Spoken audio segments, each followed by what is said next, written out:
your boy Chris Surratt, bringing you another edition of Car Concierge Show, the show that helps with the buying, selling, maintaining, and repairing of all your vehicles. On today's show, we're going to do a little talk about EVs. I want to keep a consistent conversation on certain topics like EVs and the future EVs in the world. So I want to do a little quick story. And after that, I'm going to tackle a story where they talk about the ability for police to pursue certain suspects, you know, when they're in a police chase in their vehicles, as they go. It's been a topic for me because I've been watching a lot of OPL or live PD, whatever you want to call it, and it's come to my attention that a lot of different, jurisdictions, the practice of chasing down varies from district to district. Some places don't allow you to chase, criminals at all. Some places allow you to chase them. Some places allow you to not only chase motorcycles, but to pit motorcycles, almost killing the driver. So I want to touch on that subject a little bit. And then after that, I want to talk about the Air India crash, how that did our desire to fly. Being an avid flyer, this is going to be a big story for a lot of people, specifically me and other people who fly a lot.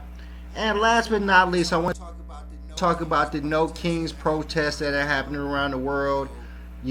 What it's about, what the review of it is, and about a young man who decided he was going to take his SUV over in Chicago, decide he's going to drive through some of these protesters. So let's jump straight into it. First, I want to talk about EVs and, just keep a constant conversation about vehicles and your desire for one certain vehicles and what that's going to come with. So on today's show, we're going to talk about 5 expenses that come with your EV that most EV owners don't understand. So, and also bear with the situation. I'm trying out some new cameras, so if the lighting is messed up or anything like that, please. All right, so this is going to be from Yahoo Life. I bought an EV, 5 expenses I wasn't prepared for, and talk about this a lot. How the United States simply doesn't have the infrastructure to go completely EV by 2035, which specifically California has been vying for a long time. We don't have the infrastructure, and definitely don't have the infrastructure in like small states, maybe Indiana, over in Michigan's and stuff like that. You would think it'd be more in Michigan, with the U.S. automakers there. But at this juncture, we just don't have to do a mass influx of EV owners. So we're going to check this out real quick, talk about these 5 expenses that this owner of this EV wasn't prepared for. So let's read this story real quick. Lydia Kibbett from Saturday, June 14th, which was yesterday. Buying an electric vehicle, smart move. No more gas costs, reduced maintenance, some tax. However, there are expenses that can catch new EV owners by surprise. Most of you who watch the show, nothing. All these things pretty regularly, and I point out all these things pretty regularly, so just bear with me. This is for those people who don't watch regularly, and this is our attempt to make sure we continue on every episode. We give out some information that is going to be pertinent to new car owners and previous car owners to make the show understand that we're out here to help you with your car needs. Okay? Go Banking Rates spoke to Marcus Griswold, cool name, founder of Calm Waters Group, who has been driving a Volkswagen ID4 for 2 years now. He shared the expenses he wasn't prepared for after purchasing an EV. While he's still happy with his purchase, he has learned firsthand that going electric doesn't mean no expenses. Cars wear out much faster. Electric vehicles are way heavier than gas-powered cars due to their battery packs. This puts more pressure on the tires, wearing them out faster. This instant torque delivery that makes EVs so fun to drive can be hard The one that hit me was the tires, Griswold. Before I replaced my front tires, they were starting to flake chunks of rubber within 17,000. Dang, that's crazy. Stated wear means EV owners need to replace tires more frequently, translating to hundreds of extra dollars in tire costs yearly. Now, most people understand that if you buy a brand new vehicle, standardly with like a 3-year, 36,000 mile warranty, but even that warranty is not true. Standardly, it's only 12,000 miles. You know why? Your tire wear is based on, in the majority of the time, how you drive. So if you are a person that drives bad, you're a person that hit curbs or anything like that, what's going to happen is you're going to throw out your alignment. So a couple years back, several years back, they decided that they were going to change the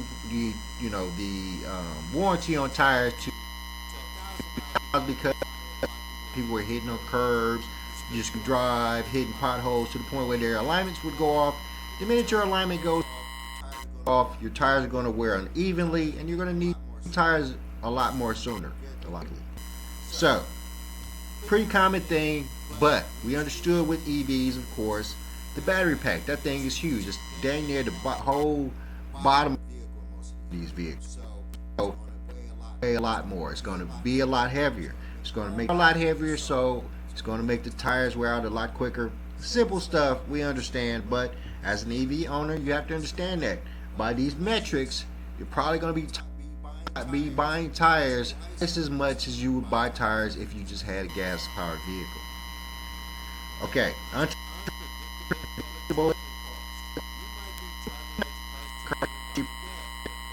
public charging costs can cost just as much and sometimes more depending on where you are. In California, the cost to fill up a tank of gas is about the same I see to fill up my battery, Griswold noted.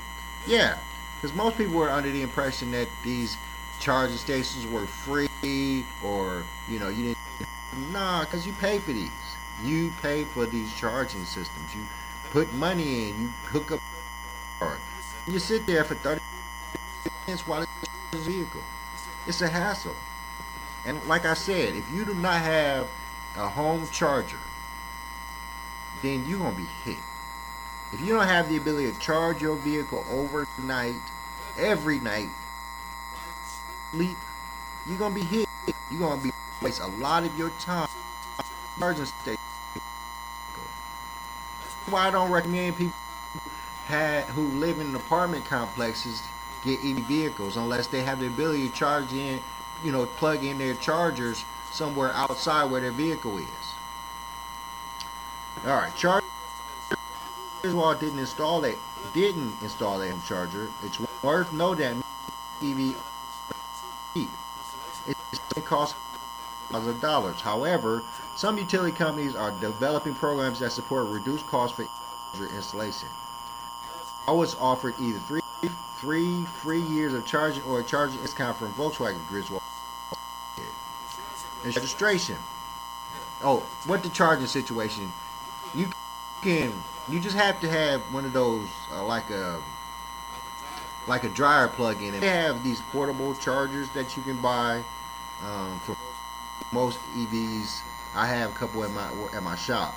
As long as you have one of those, like the rounded off washer dryer plug-in situation things, plug in and charge your EV. I don't know what they're talking about. It's a standard plug, and you can get a long cord, depending on the situation.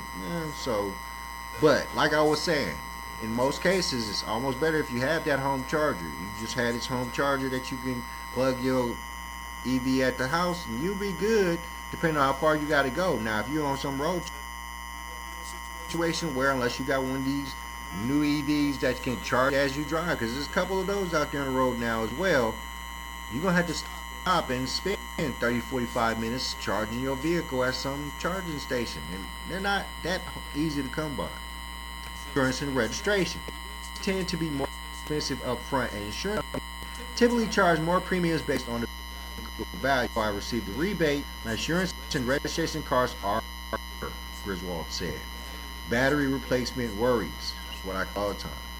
While most EV EV batteries are built to last or more years. Replacing one outside warranty costs thousands. Fortunately, I had to change my battery, but also illuminate in the background, said Griswold. This burden affects many EV owners who find themselves constantly monitoring battery health and range, knowing that a major expense could be waiting down the road. Now, I talk about this, when I was working over at a dealership. I was working at a Volkswagen dealership, and they had just got these ID4s, and one of the customers' ID4 was the battery, and it just became this big ordeal because we had to, pardon off space for this Volkswagen engineer to come down. He had to wear a yellow special space suit to mess with it. They had to take the battery out of the vehicle and remove the shell, and you saw the battery just laying on the ground, and this was a brand new ID4. You know what I mean? So, and of course, that customer didn't see that ID4 for like 4 months that we had his vehicle, and he didn't have rental coverage. 3 vehicle without rental coverage, and at first they couldn't figure out what was wrong. At first, they could not even figure out what was wrong. They got to the point where they just completely replaced the battery in his vehicle. He was lucky. Horrible that he had to sit there in the vehicle for several months, or rent a vehicle, which would have cost him an arm and 2 legs. And you would think that maybe the warranty would cover it. Not so much with Volkswagen. So it's just one of them situations, guys, that you just gotta be mindful if you decide now when these EV vehicles. They're gonna be more expensive. You're gonna spend money on maintenance because you're not spending much money on maintenance because you're not doing oil changes and this, that, and the other. But they still have you bring your vehicle into the dealership to have it checked out every 10,000 miles. They still charge you for that. So happy hunting when it comes to these EV vehicles. Just understand that, anything new comes with new. Does that make sense? If anything new comes with new, anything new that you purchase comes with new added cost, added problems, added pressures. Get used to it. Alright, so next up we're going to story, and it happened. It was okay, so there was a car chase out in Oakland, I think it was somewhere out in California, and it was this teacher that was killed. Pretty prominent teacher, well known around, and they talked about the fact that the CHP was not the ones actively chasing the young man that killed the teacher in this car accident, and it became a whole storyline about who and when and where and who can chase these criminals when they're doing car chases. Let's check this story out real quick, see if we can figure some info.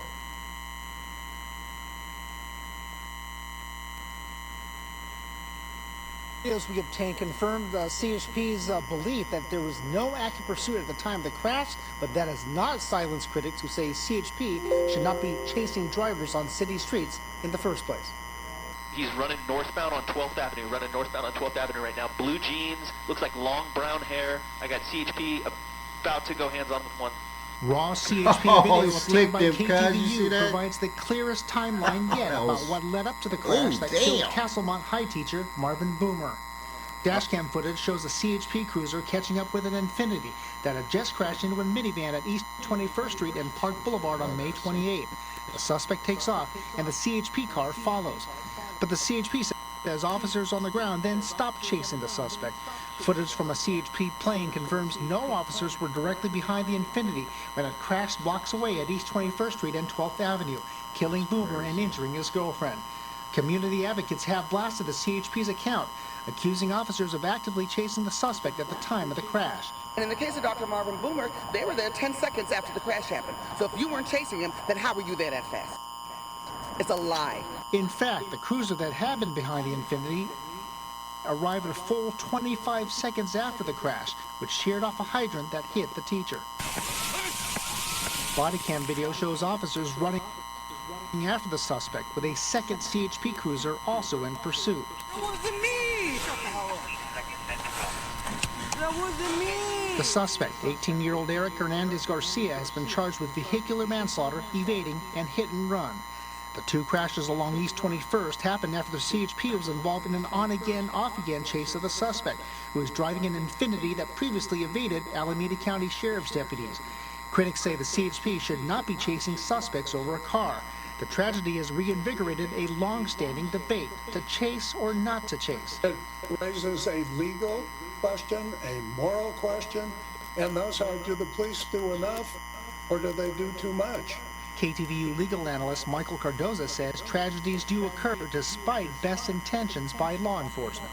So do we knee-jerk to that and completely tell the Highway Patrol, stay off our streets? I guarantee you, what will happen is you're going to embolden the criminals.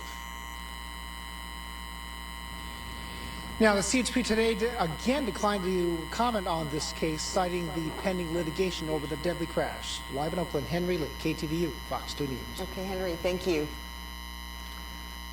So, my whole thing about this is that, you know, and I get this pretty much from experience, of course, but from, you know, my consistent watching of On Patrol Live and Live PD and all these shows like that, Cops, you know, all these other shows. And I've come to realize that some jurisdictions allow police officers to just chase you fully, and then some don't allow you to chase at all. And in this case, you can see by the video that the police stopped chasing this young man over in California. And I personally think that California is extremely lax in these laws. I think they should be able to chase these criminals. I mean, specifically the way the criminal enterprise has risen in this area, and all the street takeovers, which is another story I wanted to do, but we'll do that in another day. But there's so much crime going on that we're not attacking it. And it amazes me, because I remember when I was a young man and I was doing things that were not particularly correct, police could do almost anything to me to stop me from doing that. And we've spent so much time handcuffing police to the point where crime has risen.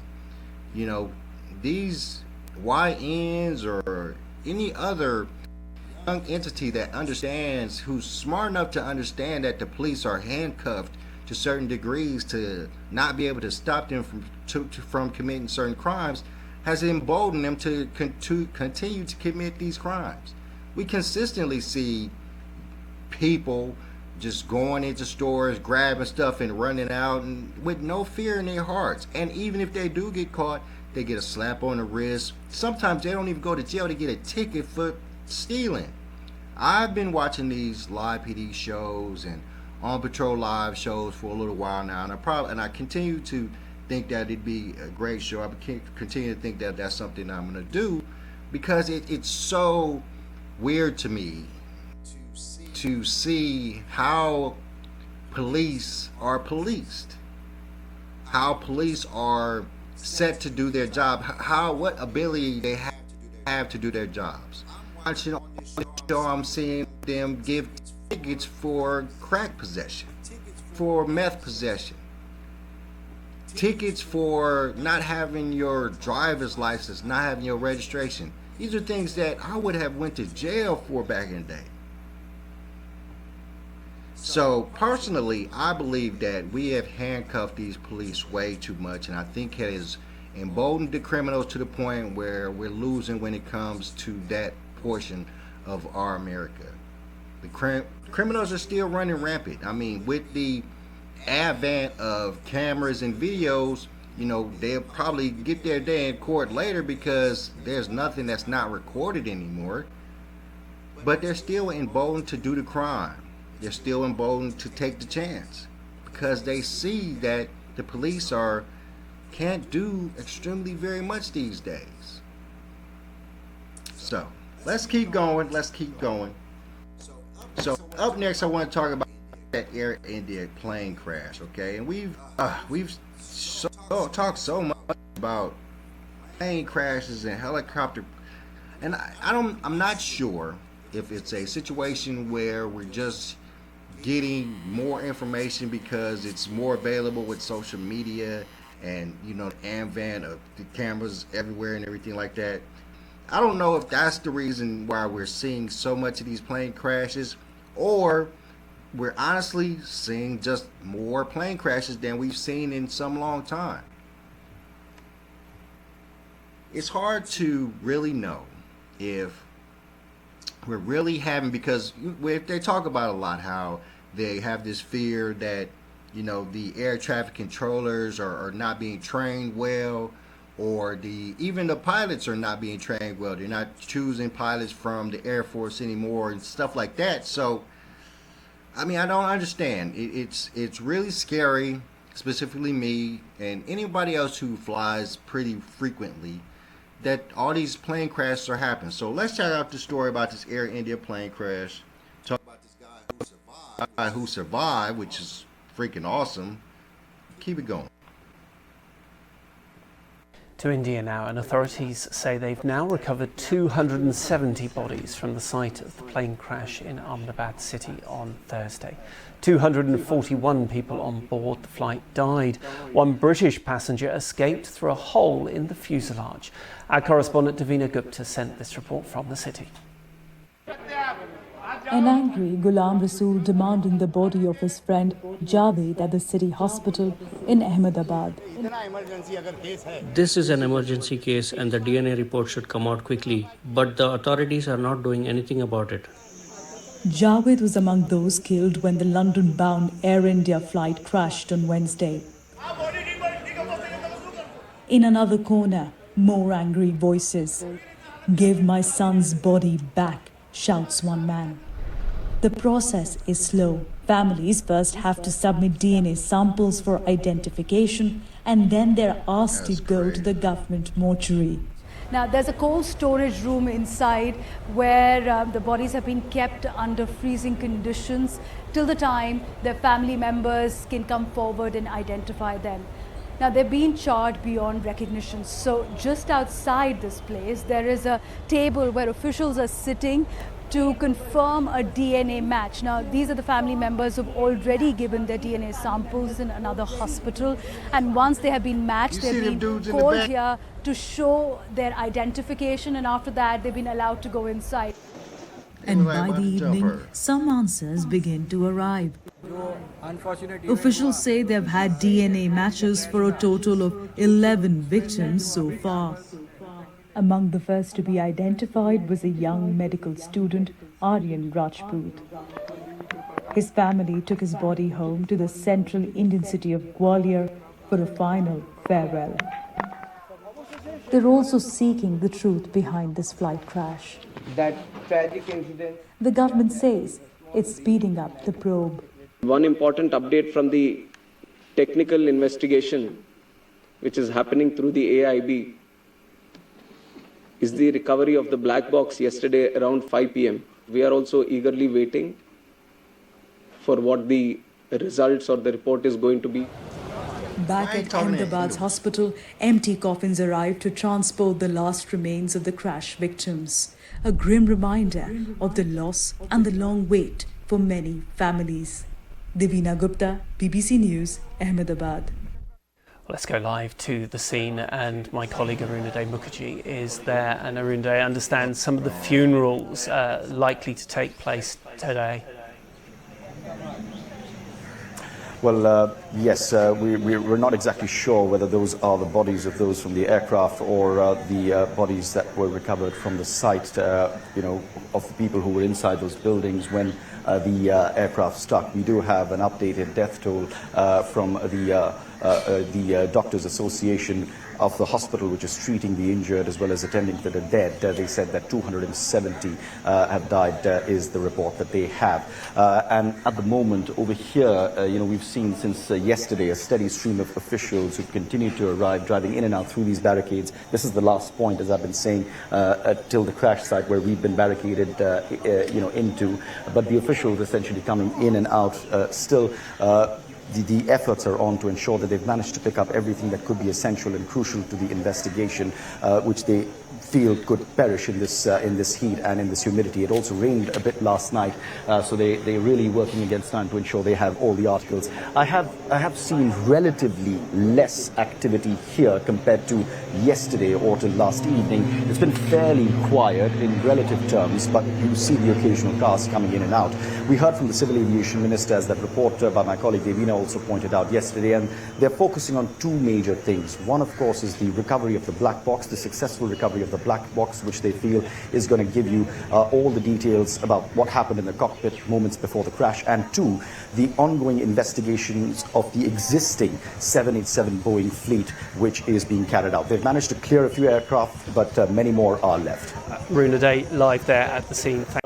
See, and that's what is scary. I mean, if we're talking about, a fleet of planes having problems like this and having to examine all of those planes, because I'm pretty sure these are not only Air India planes. These are planes that probably are being flown by American or United or these other, air companies, as it were. So is it a situation where they're not monitoring the health of these airplanes? It is a situation where they're not hiring correct pilots and that are trained well enough to make these flights safe.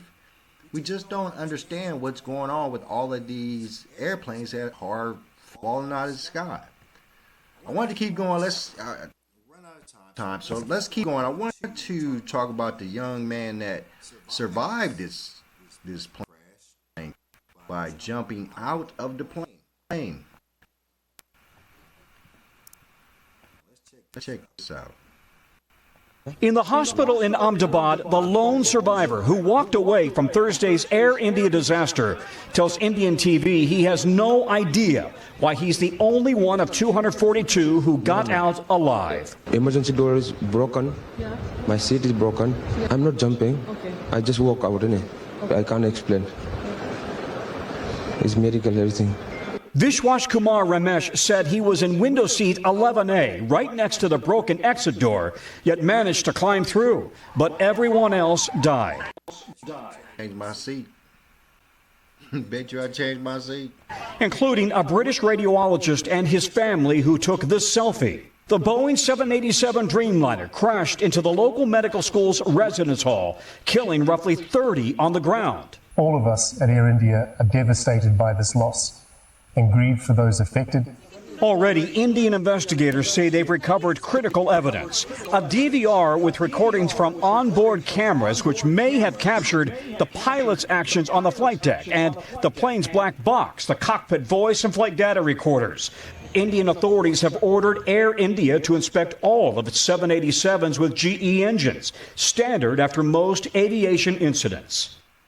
We mentioned the video DVR system that investigators have recovered. Boeing offers a camera system inside the 787. It's in the cockpit, in the galley, it's in the cabin, which may let investigators see the flight control settings in the cockpit and whether a pilot might have made a mistake.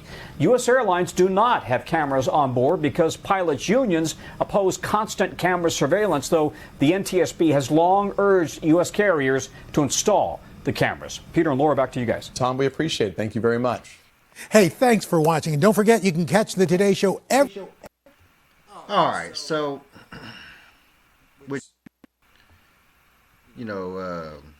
he better be praying to Allah or God or whoever who he worships for allowing him to survive this thing, this plane crash. It's crazy. He said he just walked out. And of course, he's right there by the emergency exit, so he just walked out there. He looked messed up, so something happened to him. Face was jacked up a bit there. but he looked like he survived. So it's God bless him for surviving. Pray for all those other people who lost their lives. But it's just getting ridiculous when it comes to these planes and these crashes. The fear of flying has gone up so high because of these things. It has to be affecting the air market, as it were, affecting people's desires to fly.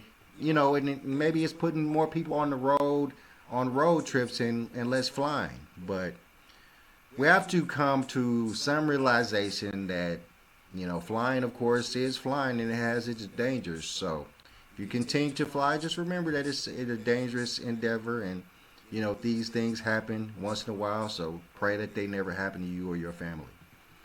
All right. So check out talk pilot suspected in it, but we're not sure how that's gonna go. They still trying to figure it out, and they have the cameras and all those type of situations. So hopefully they can figure out what went wrong, and we can truly start to divulge, why all these planes are crashing. So last but not least, we're going to talk about all these protests that have been happening over the last couple of days. No King's protests, the ICE protests that are happening over in LA. And it's just been so divisive. I mean, it's just one of those things that's just creating a divide between all of these people. I'm not truly against the ICE, removing illegal immigrants, and specifically because of the word illegal. I know so many people that have did the hard work that it was necessary for them to become legal citizens of the United States of America. So any idea that you are here illegally and you didn't go through this process that others have gone through, I'm not going to agree with that. It's hurtful and it's painful that ICE is taking people's families away and separating families if those situations are true, but that means that you didn't do what you needed to do to stay in this country. So you still have that opportunity. I don't see how this is affecting people to the point, I understand how it's affecting people, but sending them places that they haven't lived in some extreme long period of time, I understand that's all a bad thing. And my thing is that the whole idea that if you're a legal immigrant and if you've been here for a long time, then you should have had the opportunity to become a legal citizen of the United States of America. And if you haven't, there's lots of ways to do it. So you've had time. People have talked about time. So you've had time to, endeavor on what you need to do to get that done. I've helped, pointed a couple people in the right direction to get it done just because they were scared that they were going to get deported. So it can be done. So let's check out what's going on with these protests that happen around the world. Specifically, a young man decides he's going to plow his SUV into one of these King protests.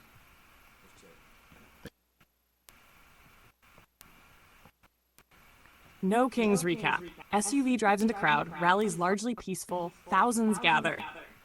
Tens of thousands of Americans joined No Kings Day protests against the Trump administration. About 2,000 protests and rallies were planned nationwide. Hundreds of thousands of demonstrators filled the streets of U.S. cities and towns in coordinated No Kings events, billed as a national day of peaceful protest, and the largest outpouring of opposition to Trump's policies since he returned to power in January. The mostly calm marches, organized under the theme that no individual is above the law, coincided with the day President Donald hosted a military parade on the streets of the nation's capital. At least one demonstration, about 70 miles from Washington, D.C., in Northern Virginia, was met with violence when a man intentionally drove an SUV through a crowd of departing protesters, striking at least one person, according to police. In Los Angeles, officers used batons, fired tear gas, and ordered a large crowd in the downtown area to disperse. Authorities stated they were responding to individuals throwing rocks, bricks, bottles, and fireworks at law enforcement. Activists in some areas braved wet weather to raise signs and chant slogans supporting immigrant rights and criticizing what they view as a power grab by the Trump administration. Some protests had a festive atmosphere, while others turned tense with confrontations involving counter-protesters. Members of the far-right Proud Boys appeared at a No Kings protest. Yesterday I was talking to a person who is an avid Trump hater, and they were telling me about state lawmakers that lost their lives and how they didn't have any information, but everybody was still saying that it was politically motivated. And I was saying that, how is it politically motivated if you don't have any information and can't really truly say that it's politically motivated? And the big thing for me is that there's so many people that is against President Trump, and I'm just having a hard time seeing what y'all are seeing. I see him doing a lot of things that are helping our country. I see him, as much as this ICE situation and this deportation situation is going to hurt some people, it is going to, in the interim, help the American people. I mean, it's going to allow them to get rid of all of the illegal immigrants that are causing problems, and it's going to, unfortunately, put a lot of people into a position where they have to follow the legal doctrine to become legal citizens of the U.S. And this is a good thing. These people go through the process, pay whatever fees they need to pay, whatever it is, and they become official, so none of this can happen to them. I think these are all good things. Let's keep going.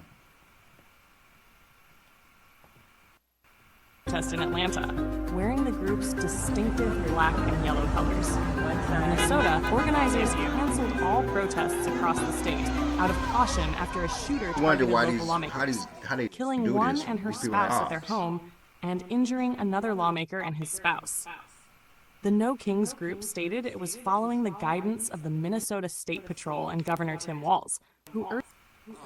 All right, that's enough of that. Let's worry about the young man that drove his SUV with the crowd. I'm gonna let y'all get up out of here.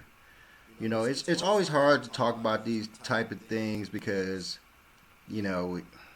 especially talking about it when you're having these conversations with people who are pretty uninformed about certain things that are going on, and you just have to make sure that people understand that the most important thing is to make sure that your circle is correct. And if these things are not affecting your circle directly, you make sure that your circle is safe. And then I understand you venturing out trying to help the other man. But make sure the other man is going to help you. Make sure that other man that you're helping and putting your life on the line for, your time on the line for, is somebody that would help you as well. Because if you're putting your neck on the line for people who wouldn't put their necks on the line for you, you're making a mistake. So, real quick, this young man decided he was done with this protesting bull crap, and he's going to drive through a crowd. Let's check it out. Back here at home, a 21-year-old man allegedly drove through a crowd of protesters earlier today in Culpeper.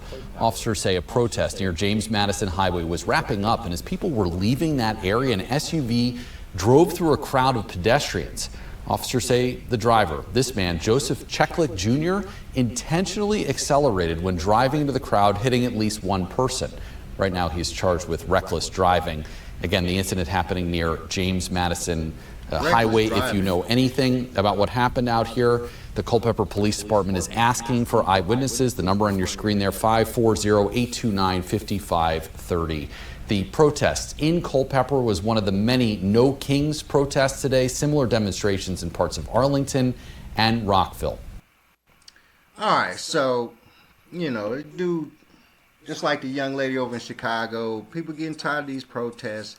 They're not producing anything. They're not helping anything. They're not saving anything. it's weird to me that they did these protests during Juneteenth. There was a lot of Juneteenth events happening this weekend. So if there's Juneteenth events going on, then that means that a majority of black people wouldn't have been at the protest because they would have been at the Juneteenth events. So it would cause certain people of color to make a choice on, standing up for the No King situation, which I'm not even sure I understand the No Kings protest. They're just saying that they're done with Donald Trump, I guess, because of the ICE raids, and he's being a dictator because of the ICE raids and because he used the military or the reserves to help out over in LA, which they needed because then people was acting crazy, and they're still acting crazy.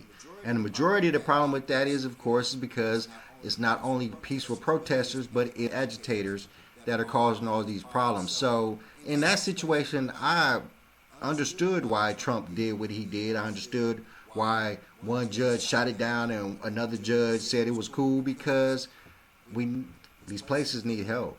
We understand that LA is undermanned when it comes to the police force. We understand that they need help.